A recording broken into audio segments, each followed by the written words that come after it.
With the first pick,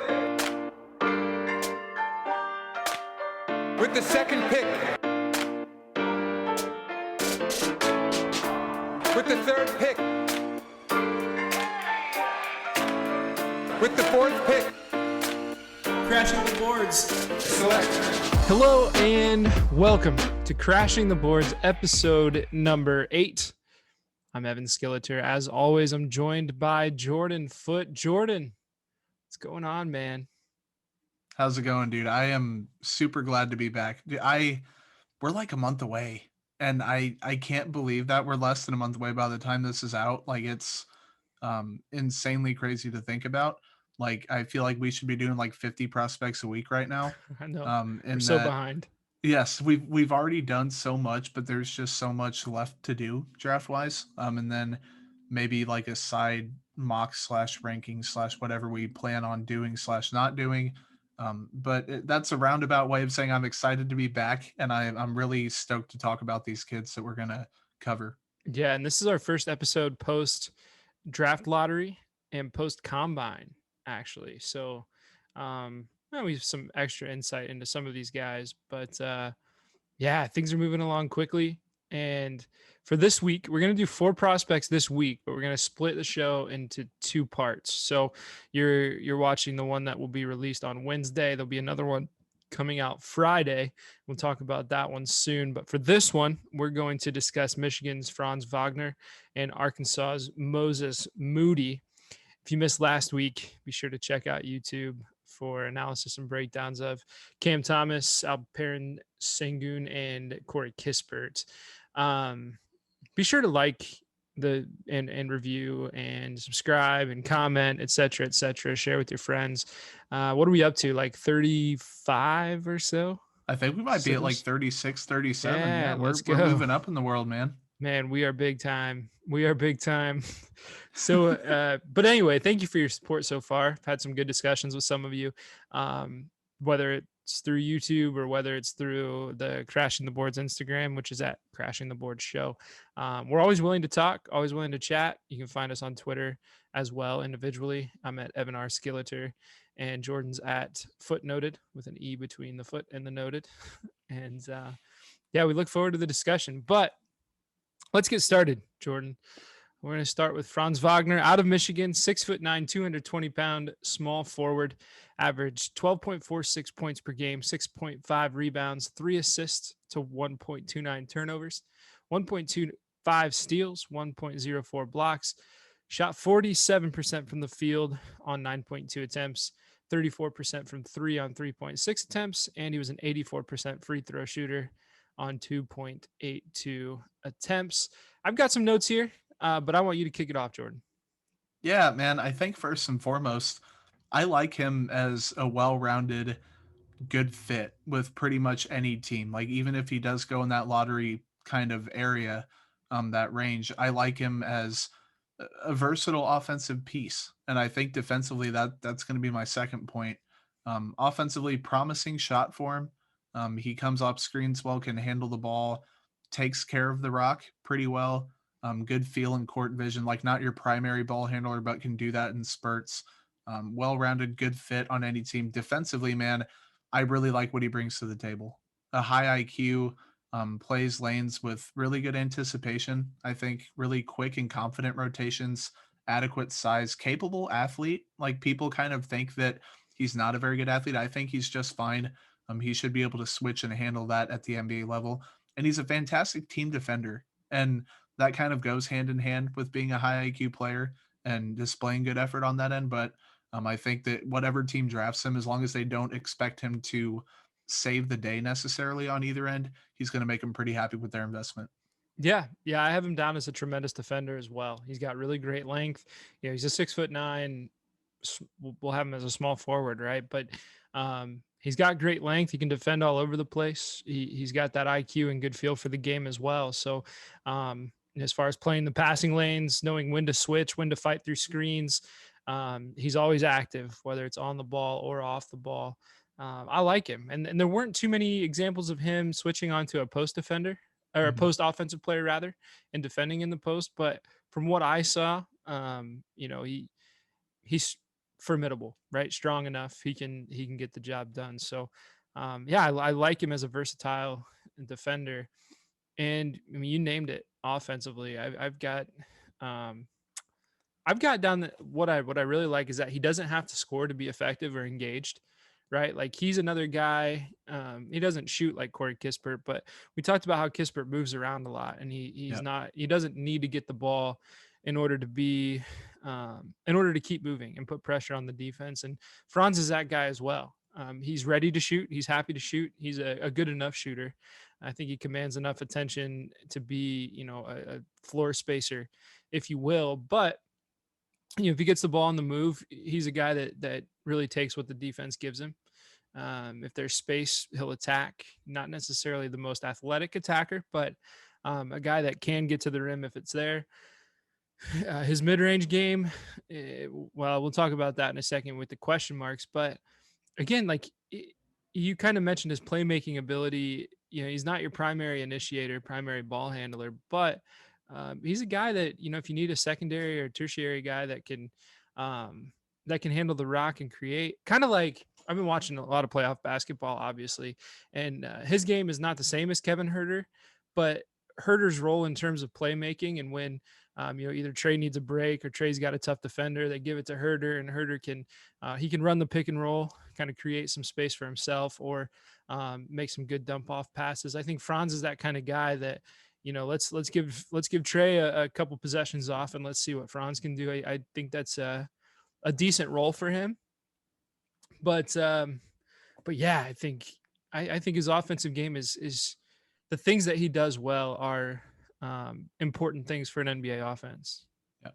Yeah, 100%. And man, not that I couldn't come up with question marks for Franz. They were just, the first one's a soft question mark. I think, like, I wrote down, is the shooting and finishing legit? Which, I mean, that could be the same thing for a lot of prospects, but the 3-point efficiency, solid, not spectacular.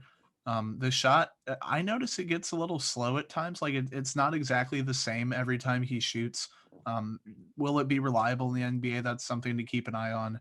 The development of his offhand is going to be key. He doesn't really use it a ton right now. I didn't look at the data behind that. Not a high flyer per se, like you said, at the rim, but he has a soft touch. I notice like he has a good feel when he has the rock in his hands. And then can he self-create? And we talked about that. Like the handle is solid, nothing spectacular. Again, solid pacing, doesn't control the pace of the game. Like these are all kind of, they run with the profile, like just a very solid player who's going to do what you need him to do. The scoring bag isn't extremely diverse. The mid-range game, something to improve and keep working at, and add that fully complemented into his game. Can he beat his man off the dribble? That kind of ties into his development as a ball handler. Just a lot of stuff that the floor with Franz is really high, I think, but the ceiling compared to a lot of other prospects, and we'll talk about this with a few other guys, I think there's something there. He just has to kind of tap into that. Yeah, I wish you would stop stealing my notes or looking at them beforehand. Because, like, in order, not an ISO scorer. Is there a mid-range game? Doesn't use his left hand at the rim. Like, those are my notes. And again, I hate to refer back to Kispert because it's going to make it sound like we think they're the same player, and they're not. But with Kispert, we said, you know what you're getting. He's just a solid, well-rounded player, and that's what Franz is as well. He's a guy that you just watch 50 to 100 clips, and you've got a pretty good idea of who he is. Not an incredible athlete, not going to blow by you necessarily, but if you give him the space on defense, or if you set a nice screen and he's able to get the edge, like he'll go score or he'll make a nice pass. I think we'll go back to his assist numbers. He was 3 assists to 1.29 turnovers. He takes care of the ball. He's not a liability with the ball in his hands. And I noticed in transition too, he's a decent collector and finisher at the rim in transition. So yeah, I mean, I really like him. I think most draft boards have him. Do most have him in the lottery? I know a couple that I saw were or had him as a lottery pick, even some top 10. Yeah, I've seen a lot of lottery. Personally, I have him late lottery or late lottery. I love it. Yeah, late lottery or top 20. I think probably more to that late lottery range. I think that he if I'm drafting, which could be me like playing it conservative almost, I like those sure things depending on the team around me. Like if I'm swinging for the Yeah. fences, obviously Franz isn't necessarily that guy, but my quick projection for him, the summary statement, the small forward who will make an immediate impact at the next level due to his well-rounded offensive game and remarkable defensive acumen. Yeah, mine's a little longer than that, but it's Franz is as close to a sure thing as you can get. Nearly everything you want from an NBA wing, just missing some athleticism and burst that will limit his ceiling, but not necessarily hurt his productivity. He'll be a great switchable defender that you can lean on to get stops, and he'll be a reliable offensive presence that can knock down shots and space the floor, or provide some secondary playmaking when needed. I like yours better. Thanks. He'll be a good pick. He really will be. It's I haven't gone back and I haven't gone and looked at team needs, and I haven't made a mock draft based on the. It's so hard. It's hard, but I just haven't even.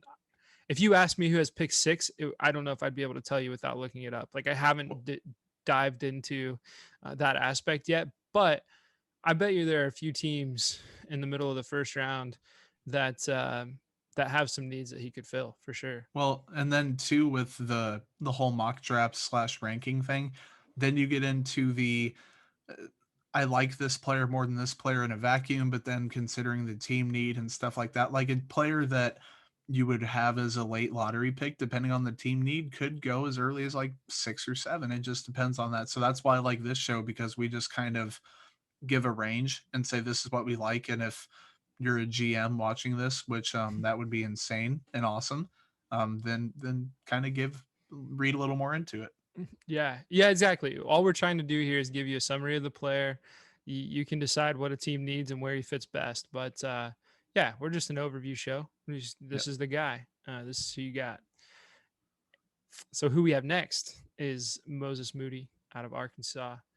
He's a 6'6", 205-pound shooting guard with a 7-foot wingspan. And we'll get into that soon. 16.8 points per game, 5.7 rebounds, 1.5 assists to 1.62 turnovers, 42% from the field on 12 attempts, 35% from 3 on 5.06 attempts, 82% from the free throw line on 5.8 attempts.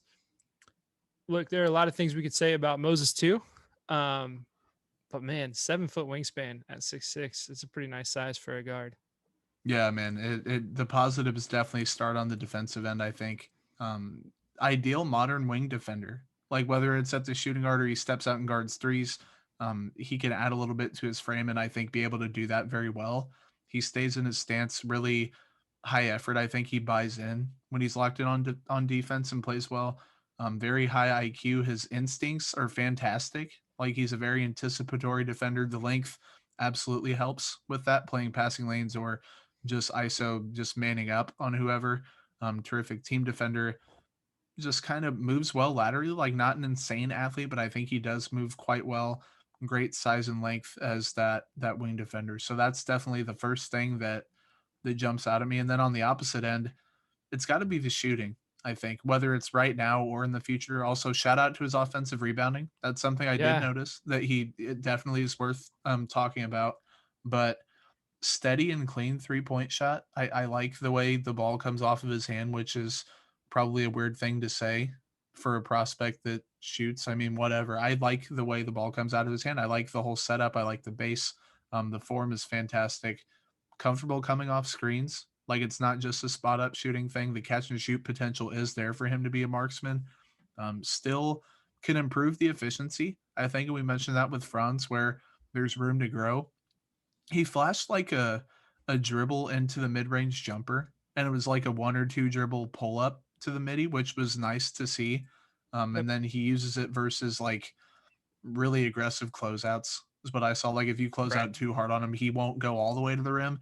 He'll just take that mid-range jumper, which if you can, if you grind, it's a layup. I hate to say it, but everyone says it. It's true. If you make that like a dependable part of your arsenal, then it definitely will help.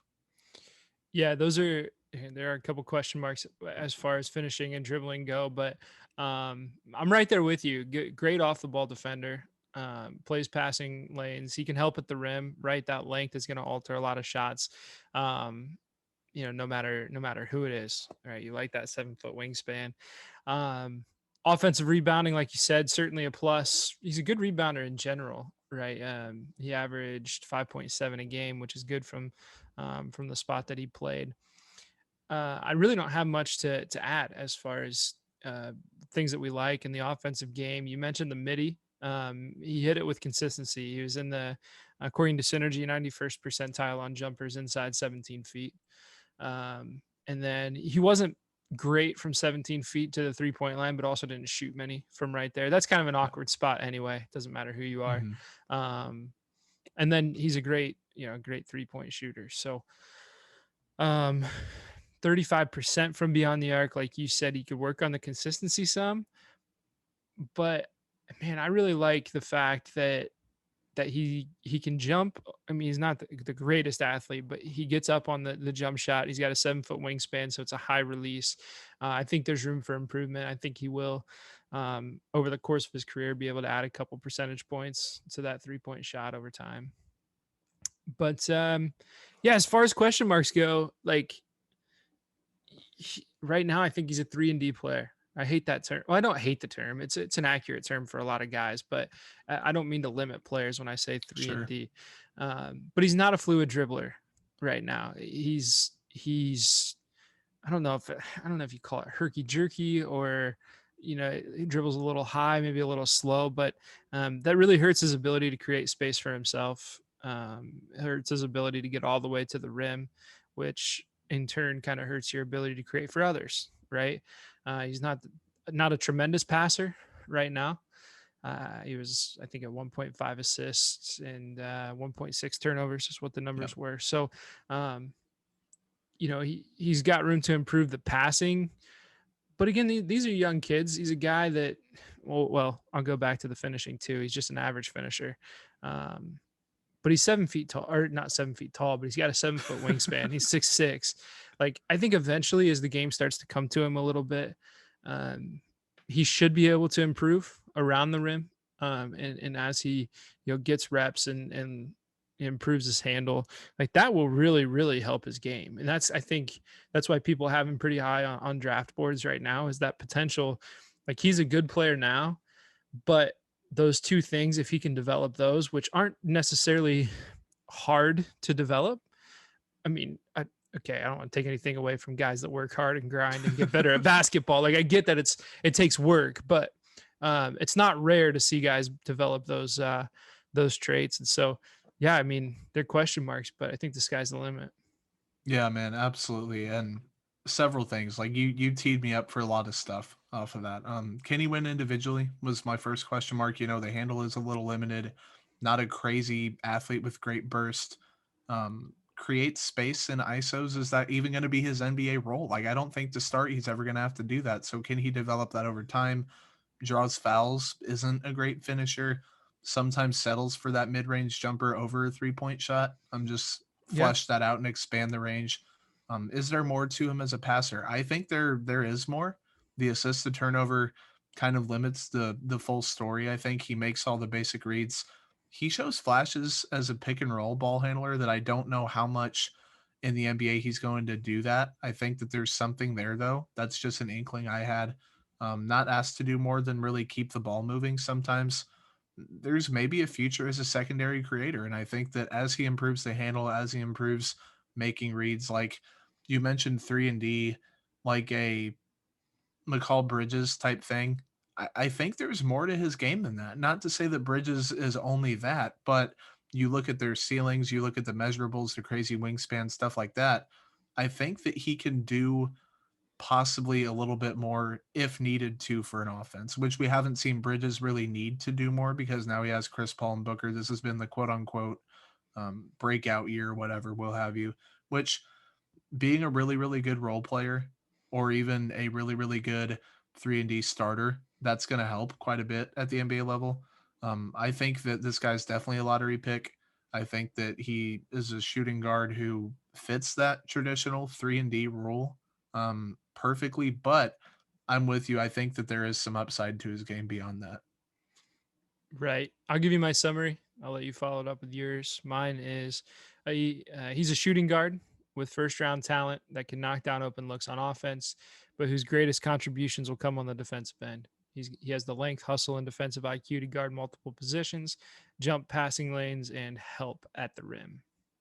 That's basically what I had. I kind of got ahead of myself and like incorporated my summary throughout the thing. Yeah. I put that he fits that 3-and-D role perfectly, but has more upside through his defense and kind of potential versatility on offense, assuming that he improves on that stuff. Good stuff. And that's it. Just 2 prospects for you in this show, but in 2 more days, we'll have 2 more for you. So we'll stick to our 3 or 4 each week. But we're just have 2 for you. And that's Moses Moody and that's Franz Wagner. Jordan, that's episode 8. And we're kind of cheating. Like we're going to have 2 episodes this week. So we're going to have 8 and 9. We should call it 8 and 8.5 or 8 point. What do they call it? 8.2, I guess some people say 8.1, 8.2. 8.5. Yeah, I like that. Yeah. Well, hey, see us back here Friday as we break down Keon Johnson from Tennessee and Sharif Cooper from Auburn, 2 SEC guys. So that'd be 3 total SEC guys for the week. And not one of them a Kentucky guy, which is weird for me to say. We'll get to the Kentucky guys at some point, right? But listen, if you have players that you want to see us discuss, please feel free to reach out to either one of us on Twitter, or you can shoot us a DM on Instagram at Crashing the Boards Show. But until next time, stay right, stay real. God bless. With the 3rd pick. With the 4th pick. Crashing the boards. Select.